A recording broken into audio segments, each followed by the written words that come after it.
Hello world, I'm Mandy Mundo and welcome to my YouTube channel.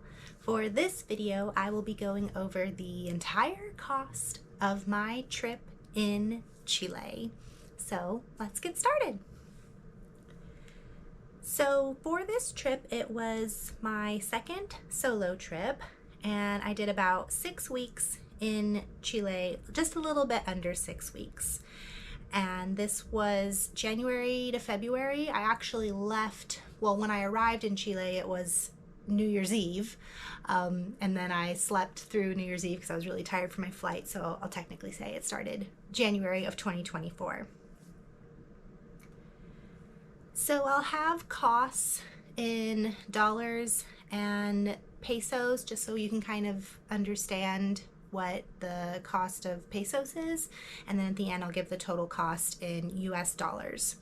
So for the first part of my costs, it's my flights, my SIM cards for traveling so I can use my phone, and then unfortunately I had to repair one of my GoPro SD cards in order to recover some lost footage. So I flew from Texas into Chile, but I stopped over in Florida. So I had to split up my flights. First I flew Frontier from Texas to Florida, and then I flew LATAM Airlines from Florida to Chile. So LATAM is Chile's main airline. So getting to Chile was actually pretty cheap, about $810 or so. And once I got to Chile, I wanted to go to Easter Island or Rapa Nui first because you can only go to Easter Island from Santiago, Chile. And I figured might as well start off my trip doing that. So that way at the very end of my trip, I wouldn't have been too tired to go. So I bought a round trip from Santiago to Rapa Nui. That's the native name for Easter Island. And that was expensive. So it's the world's most remote airport, if you didn't know. So it was almost $600 round trip to go just from mainland Chile to Rapa Nui, Easter Island. And then some flights I took throughout Chile. So once I got back to Santiago, I flew to La Serena, which is like a beach town on LATAM again. So 54,000 pesos is what I paid, or my card charged me $59, so that's about the equivalent. And then I flew from La Serena to Temuco, which is kind of in the center of the country, so that was almost a couple $100 only because I booked that kind of, I think 2 or 3 days out, so the price had gone up. So LATAM is usually pretty cost effective if you book at least a week out. And then going back home, I flew back to San Antonio. This time it was Santiago to Dallas, and then Dallas to San Antonio. So I had to get to Santiago first from, where was I? I was still in Temuco? I think so, from Temuco. So $60 on LATAM, and then I upgraded myself and I paid for premium economy on the way back. I kind of like to do that at the end of my trips. So $800 with American Airlines, and then I had to take the bus home from the San Antonio airport, so $2.60 for the bus, not too shabby. So I was going to buy a real physical SIM card once I got to Chile, but I did myself a disservice because I landed at the Santiago airport and then I had to get on my flight to Easter Island. So I didn't have time to look for a SIM card shop and I couldn't find one. So I said, oh, I'll just get one when I get to Easter Island. Well, since I landed on New Year's Eve and slept in and the next day was New Year's Day, there was like nowhere to get a SIM card, which worked out because I was able to download an eSIM as long as I found Wi-Fi in my hostel. And for an eSIM for 5 days, was $11 because I thought, let me just get through my Easter Island trip, and then once I get to the mainland I'll get a real SIM card. But then I got to the mainland and realized they don't have physical SIM cards as readily available like traveling in Europe or when I went to Australia and New Zealand. So it actually was better to get an eSIM card again. So this time I did it for 30 days. So $20 US dollars for 30 days of unlimited data. Was it 20 gigs? It might have been 20 gigs. Either way, it's like, it's not what I'm going to use. So that was really cost effective. So I think if you're going to Chile, definitely get the eSIM cards if your phone is compatible with it. And then while I was on Easter Island was when my first SD card died, and I was in the middle of a tour when it died, and of course I didn't pack a second SD card like I normally do, so I had to wait until the next day when the shops opened to get an SD card. So I paid 18,000 pesos for that, and then once I got back to mainland Chile, I bought another SD card because I was like, not going to happen again where I only have one, so now I'm always going to carry two. So I spent about $47 in SD cards while I was there. And then when I got home, I had to repair my SD card. So at first I took it to this one place where it cost $75 just for the diagnostic, and they couldn't fix it. And then I found this company, WeRecoverData.com, where you send in your SD card and they guarantee you like, hey, we can recover the footage, otherwise we won't charge you. So I did that, and they were able to recover it, my Easter Island footage, but it was $800 for them to recover it. So, oh my gosh, that totally increased the cost of my trip. But I really wanted that footage. It was the first part of my trip, and it was just so unique and magical and special. And so yes, I shelled out the extra dough to pay for the SD card recovery. Okay, moving on to my stay in Rapa Nui. So I stayed for 4 nights. As a tourist, you can only stay a maximum of, I think it was 10 or 14 nights, I can't remember. And if you buy a national park pass as well, it's good for just 10 days as well. So you can't stay there too long. It is a small island, so you don't need to stay there for more than 10 days. But for my trip, 4 nights, I think it was a perfect amount. I would have liked to stay probably 1 or 2 extra nights, only because I wanted to do a snorkel trip while I was there, but the seas were too rough on the day I wanted to do it. So had I stayed an extra couple days, I could have made up for it. Otherwise, 4 nights would have been perfect for me. So I stayed at a hostel. It was a hostel, but it also had private cabañas. So I had a private room with a bathroom. And for 4 nights, $200. So not too shabby, about $50 a night. And it had a kitchen where I could buy some groceries and cook. So it was very nice. And when I got there, I brought US dollars with me and I wanted to exchange them at the bank. However, the bank was closed because it was New Year's Day. So I had to take out some money from the ATM the first day. And so I got charged an ATM fee both on the Chile side and then on my Bank of America side as well. So I had to pay about $16 in fees. And my first 2 days, I did the same tour company both days. And the tours, when I booked them, were pretty cheap because I booked one on Get Your Guide and then I booked the other one on Viator, but it was so last minute, I think like the price had gone down, whereas some people paid a lot more money for the tour depending on how you book it. So you definitely want to research it ahead of time and just go with the company that fits your price range, because honestly they all go to the same places, and you can only go to the national parks with a guide. You can't just go by yourself, so you have to go on a guided tour. So for all day tours, spending just $120 total for 2 full day tours is a really good deal. And you should buy your national park pass ahead of time. Again, it's good for 10 days. Once you say the day you want to activate it, so you don't have to buy it like on day 0 of your trip. You can buy it a couple weeks ahead of time, and it just sends you a QR code where they scan it or they look at it at each national park site. So it's a 10-day pass. Whether you're there for 10 days or not, you have to pay for a 10-day pass, and it's $84 US, but that gets you into every national park there, except for 2 of them you can only visit once with the pass. So if you want to visit them again, you'd have to buy a second pass. I did a stargazing tour, which I wanted to do this, and this was a last minute booking, and it was the only one available. So it cost a lot for me, but if you would have bought it probably weeks in advance or something like that, it would probably be cheaper. But when I bought it, it was $125. And gratuities Not really expected there, but definitely appreciated. So I gave each of my full day tour guides 10,000 pesos for the stargazing tour because it was already so much money. I was like, no, I'm not going to tip you because you overcharged me anyway. Groceries while I was there, so I basically just bought stuff to make breakfast. I bought pasta and pasta sauce to make breakfast, and then like a couple of other items. So I didn't spend too much money on groceries, only like $20 total.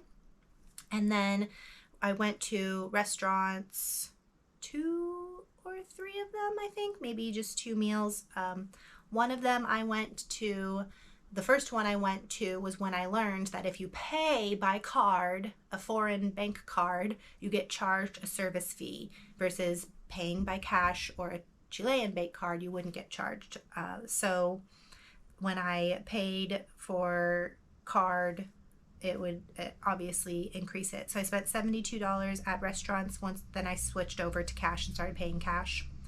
And then the souvenirs I got while I was there, I bought a flag for my nephew and I bought a magnet for myself, so about $10 in souvenirs. So the next part of my trip was going back to Santiago and staying at a farm stay. So I did WWOOF again, which is the Worldwide Opportunities on Organic Farms. So I signed up to do a 3-week stay with them, but I ended up leaving just a couple days under 3 weeks, so 19 nights.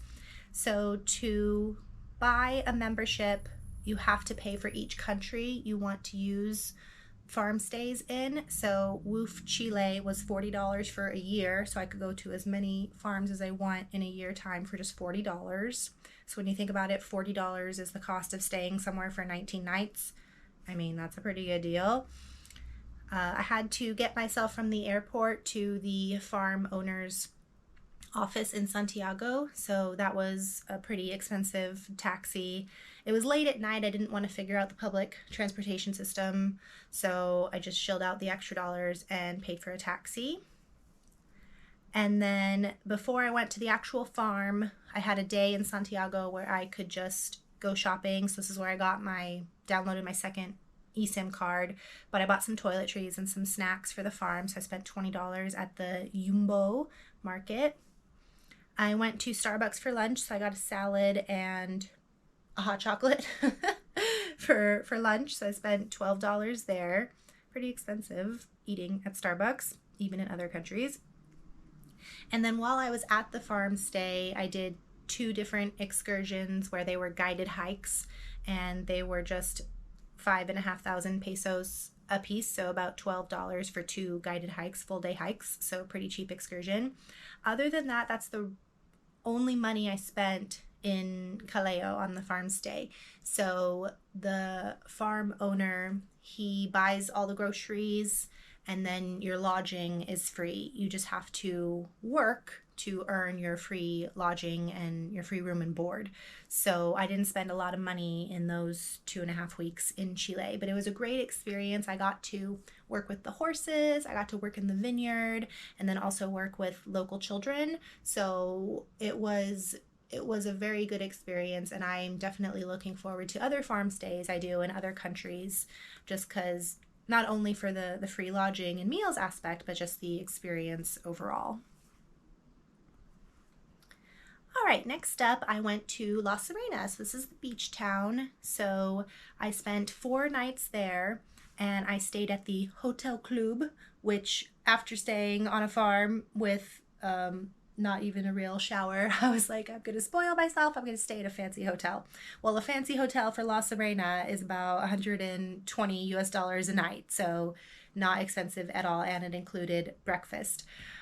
However, I did get sick while I was there, so I spent most of my time in the room and not on the beach, which is what I wanted to do. So once I landed, I took a shuttle from the airport to my hotel, and it was one of those group shuttles, so I only paid 5,000 pesos. I bought some snacks and water just to have on hand, so about $10 there, because anywhere I went in Chile, people said don't drink the water if you're not a local. And the water there was so cheap that I didn't mind buying my own liters of water. But when I was on the farm, I drank the water there because it was from a well. So whenever I had access to well water, I drank well water. Otherwise, I bought bottled water. And on my first day, I went to a burger restaurant and I had a burger and a Di Serono Pisco Sour. So a Pisco Sour with Di Serono, heck yes. So I spent a little bit of money at the restaurant. Otherwise, I ate breakfast at the hotel and then I kind of like snacked during the day because I was sick. So I didn't eat, I don't think, at another restaurant. I did a penguin tour, so this is where we went to the Isla Damas island and looked for penguins, and we found some, but they were very few and far between because of the bird flu that's going on there right now. So I caught a couple of them, but we weren't very close and we didn't see them in big numbers. But for a full day tour, including lunch, $66. Again, very, very good price. And there's plenty of companies that do that take you from La Serena to the Penguin Island. So again, shop around. And so gratuities that I just paid in total for my La Serena stay, 7,000 pesos. And once I left La Serena, I went to the Elqui Valley, which was about an hour drive away. So I organized it to where I would book a tour where I was picked up from my hotel in La Serena, and then I went to the Elqui Valley on the tour, and they would just leave me in the Elqui Valley, so I didn't have to like find my own transportation there. Well, I booked a tour, an English tour, and the day before, the operator told me the other English people on the tour had canceled, so he couldn't do the tour because I was only one person. So I paid the extra money to do a private English tour. So yes, it was more expensive, but that's just because the English people canceled last minute. So I had to do that. I could have gone on the Spanish tour and I could have understood some of it, but definitely not the whole story. I can get by when it comes to Spanish. I can survive, but if I'm doing a tour, I'd like it to be in English so I can actually understand what I'm learning. So I paid 185,000 pesos for a private tour, and then he dropped me off in Pisco Elqui, the town of Pisco Elqui. So I stayed 2 nights in Pisco Elqui at an Airbnb. It was $112 for 2 nights. And then I bought some more water and some more snacks to munch on just during the day or during my tours. So a few bucks there. I did a distillery tour in Pisco Elqui. I walked there. It was about a half an hour walk. And it was free. So it's a 15-minute tour, you know, very basic in English, but it's free. So told you how they made the Pisco and the history of their distillery. So I thought it was perfect. You can pay extra for a longer tour, but the free tour was perfect. So I got some Pisco to take home with me. I got a 200 milliliter bottle for about $5. And then while in Pisco Elqui, I went to a restaurant for dinner that my tour guide recommended and had a Pisco Sour. So spent 20 bucks at the restaurant. Gratuities, I'd give for my driver, my guide, and then I think I gave a couple thousand for the guide at the distillery. I think that's what it ended up being. And I bought some soap while I was on that tour as well. So I love getting my soap every country or place that I travel to. So still in the Elqui Valley, but I went to a different town. I went to Vicuña. So I was having trouble deciding, do I spend all my time in Pisco Elqui, all my time in Vicuña? I don't know. And I decided to split it 2 and 2. And I'm really glad I did it because they are 2 different towns. Pisco Elqui is a lot smaller, a lot more quaint, quieter. So if you're into that, that would be your stay. And Vicuña is more the hustle bustle. It has like a big market around the square, more shops and restaurants to pick from. So I'm glad I did 2 and 2 nights in each. So I took the bus from Pisco Elqui to Vicuña for 3,000 pesos. Stayed 2 nights there, and again, I wanted to spoil myself. I wanted a place with a bathtub because I really wanted to take a bath, and I mean a bathtub like separate bath and shower, so I could take a bath. So I spent $330 on 2 nights. So again, that's 160 something bucks a night, which by US standards is not a lot, but by Chilean standards it was a lot, and it included breakfast. Very, very nice hotel. What was it called? So Madariaga, Solar Madariaga, I think is what it's called.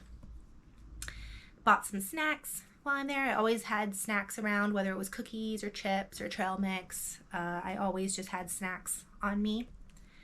I did an observatory tour, so another stargazing tour, which picked us up in Vicuña and took us about 45-minute drive up into the mountains to look at the stars and the planets as the sun set.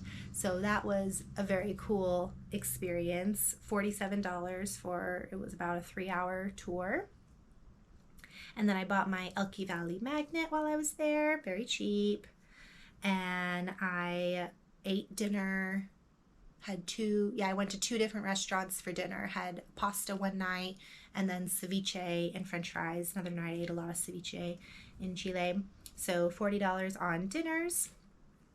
And then I had to get from Vicuña to the airport.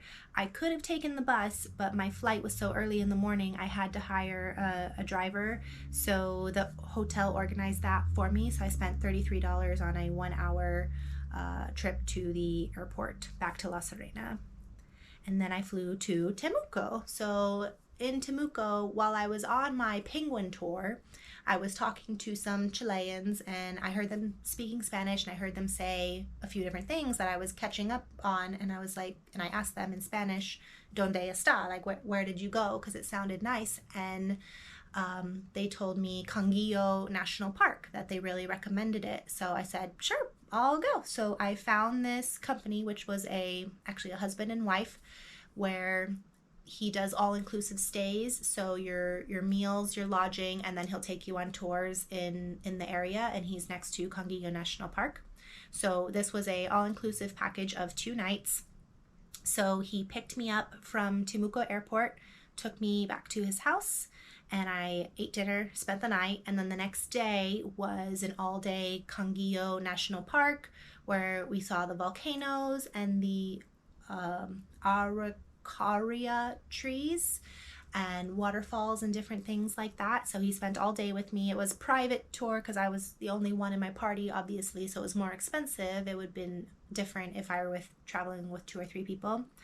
And then transfer back to the airport the next day when I left. So all in all, $545. So pretty expensive, but it included everything, and had I been with other people, it would have been cheaper. So I left Temuco, and where did I go? No, he took me to the bus station. That's right. I went to the bus station and took the bus from Temuco to Pucón, and I can't remember how long that bus was. Was it just like 2 hours or something? Yeah, I can't remember. But I spent 4 nights in the Pucón area.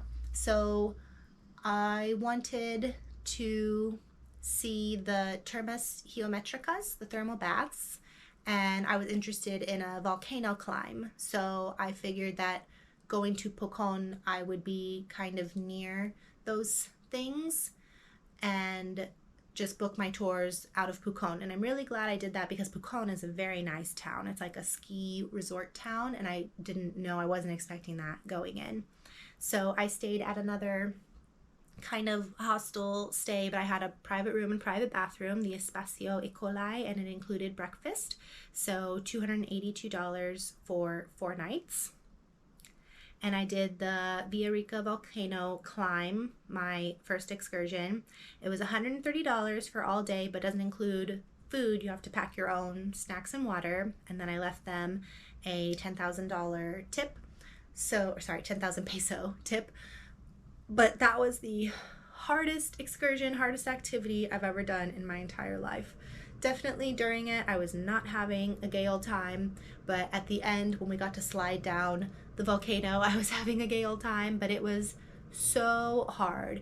And I was with a lot of youngsters, not saying like my age is an excuse, because there are definitely people older than me that are more fit than me, but just saying I was with younger, more fit people, so I was the oldest, least fit out of my group, and I was not having fun. But I'm glad that I did it, and I challenged myself, and I completed the challenge. So it was just really, really hard. I don't know if I'm ever gonna climb a volcano again. Groceries while I was there, so I didn't have access to a kitchen, but I bought stuff for the climb. So I bought tuna and mayo and rolls, and I just made tuna sandwiches, and I bought chips, cookies. I think I already had access. Yeah, I still had trail mix from before, so that's what I bought at the grocery store, so $16 there. And then I ate out for my meals besides breakfast, so a lunch and 3 dinners. I spent $100 at the different restaurants in Pucón, so about $20 to $25 a meal, so typical of US prices, a meal and a drink, so a little bit more expensive here. Bought some ice cream and some chocolate while I was there, so 23 bucks. A magnet for $1. Magnets are very cheap in Chile. And then I bought some bug cream, anti-itch cream, because after the volcano I broke out in like these hives, and I thought, did I get attacked by bed bugs? What's going on? Or was it just the stress from the volcano? So after I got home, it went away, I think after a week or so. So I think it was just a stress hives. I don't know, but I bought bug cream because I thought that's what it was at the time, was bugs. So to keep me from itching myself, I bought some bug cream. And my other excursion I did in Pucón was going to the thermal baths. So they picked us up in Pucón, and it was 2-hour drive to the thermal baths. Got to spend about 3 hours at the baths and then 2-hour drive back. So it was a full day affair, and it was $66. Didn't include any food, just really the transfer and the entrance to the baths. So you can bring your own food, or they had a cafe there. But the thermal baths were really cool. And I found this one that not a lot of people were going into, but I thought the temperature was perfect for me, so I spent most of my time in that one. And it just looks really cool. It had a waterfall at the end, and it has these red wooden paths that you're walking along, so it just looks really cool to be there. So I'm really glad I did that. That was my last day actually in Chile. And while I was in Pucón, I did laundry. And this was the only time I paid for laundry my whole trip, because while I was on the whole horse farm, I just did laundry there. So I only had to pay $6 for laundry for my whole trip.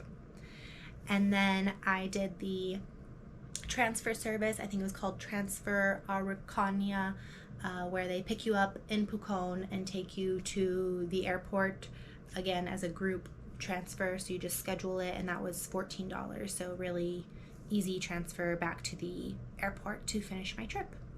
So how much do you think I spent for just under 6 weeks in Chile? Let's see. Oh, over $6,000. But when you think $900 of that was my GoPro fixing my SD card, okay, so that brings us down to like $5,500. And then with flights, what did I get in total flights? I don't know, maybe $1,800 or something.